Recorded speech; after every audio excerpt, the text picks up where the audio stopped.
भारत सबकी दादागिरी का उत्तर देने के लिए सक्षम हो गया।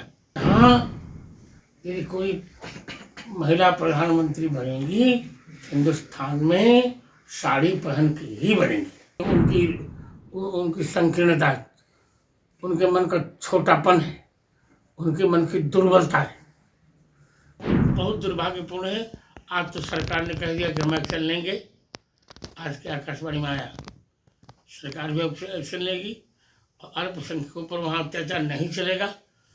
और अंतरिम सरकार जब रहेगी भी नहीं तो जा रही है, फिर भी किसी की वहाँ दादागिरी नहीं चलेगी।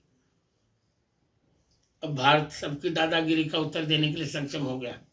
जी, कल एक बड़ा बयान जो हैदराबाद के सांसद है ओवैसी जी, उन्होंने कहा कि भारत का संविधान कहता है कि सभी जो मजहब के लोग हैं, जो इस देश के नागरिक है, वो सर्वोच्च पद जो चाहे प्रधानमंत्री का हो, राष्ट्रपति का हो, मुख्यमंत्री का हो, उसमें आसीन हो सकते हैं।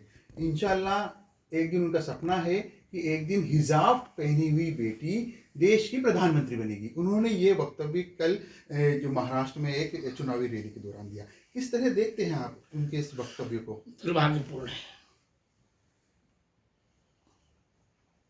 हमने राष्ट्रपति तो बना ही दिया भारत में।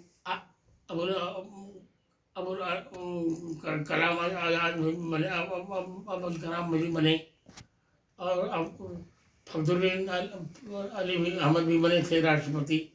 हमने तो बना ही दिया, अब क्या चाहिए? वो ये कहते हैं कि उनका सपना है कि एक दिन इस देश में हिजाब पहनी हुई बेटी भी प्रधानमंत्री बनेगी, चाहे वो रहे या नहीं रहे, लेकिन उनका सपना है। ठीक है, वो दिवा स्वप्न है। यहाँ यदि कोई महिला प्रधानमंत्री बनेगी हिंदुस्तान में साड़ी पहन के ही बनेगी। महाराज जी, एक और मेरा सवाल है, क्योंकि जिस तरह देश में लगातार आपने सनातन बचाने के लिए संतों ने आगे पहल की, सनातन की रक्षा की, अयोध्या में भगवान श्री राम का मंदिर भी बना, और अब चूंकि कृष्ण जन्मभूमि की बारी है, संत चाहते हैं, सनातन से जुड़े लोग चाहते हैं कि उसमें भी पहल हो, क्योंकि आप लोग भी लगातार ये प्रयास कर रहे हैं। क्या आपका लगता है कि क्योंकि साल 2026 शुरू हो चुका है, तो ये जो स्वप्न है, ये स्वप्न शुरू हो पाए? पूरा होगा, साकार होगा, उम्मीद है कर साकार होगा जी।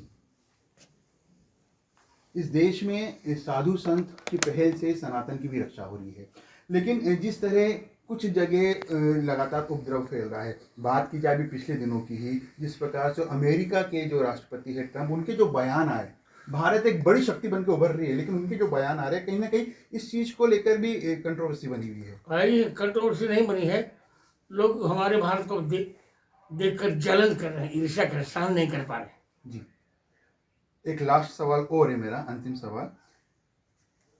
जिस प्रकार से बयान ओवैसी देते हैं, कहीं ना कहीं जब देश में सब तरीके से सही चलता है, लेकिन एक चुनाव की रैली में इस प्रकार का बयान कि देश की बेटी हिजाब पहनी हुई बेटी ही देश की प्रधानमंत्री बनेगी, इस प्रकार के सपने, जबकि संविधान सब कुछ कहता है, लेकिन इस प्रकार के बयान देने की जरूरत कहाँ पड़ती है? कोई आवश्यकता नहीं है। उनकी संकीर्णता है, उनके मन का छोटापन है, उनके मन की दुर्बलता है,